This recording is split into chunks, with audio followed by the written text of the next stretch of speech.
Delhi provide, I think, a good example of what the close collaboration between a university and its colleagues should be.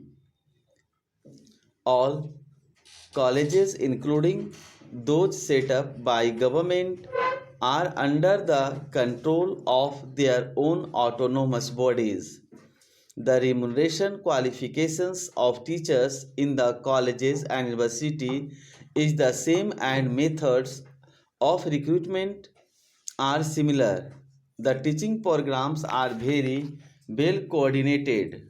The grants in ad is liberal and is given by the University Grants Commission on the recommendation of the university.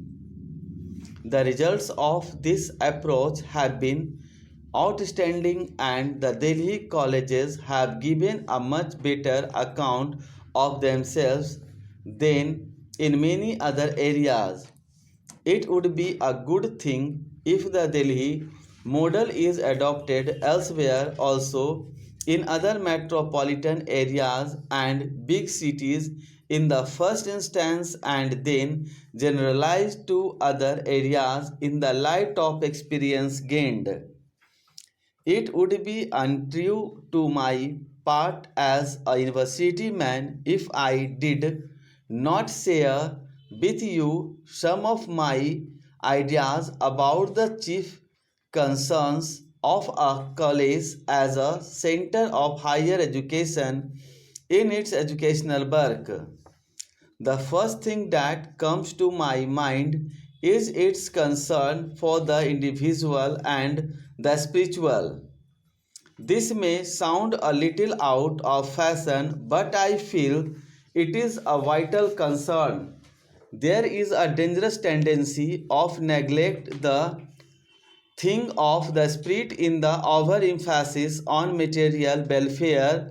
The final justification of education is an enrichment of life for individual human beings and the full development of their spiritual potentialities.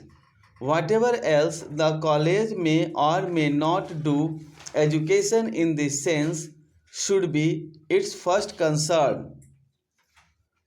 Its second main concern should therefore be to organize its work as to make the realization of this educational aim possible.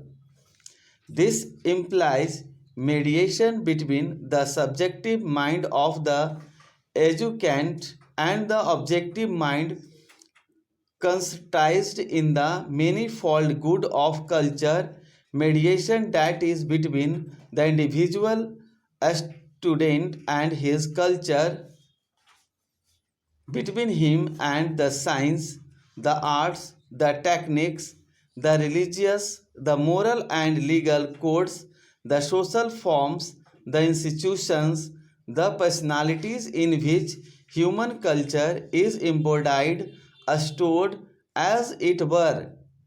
But every mind cannot get its nourishment indifferently from any goods of culture.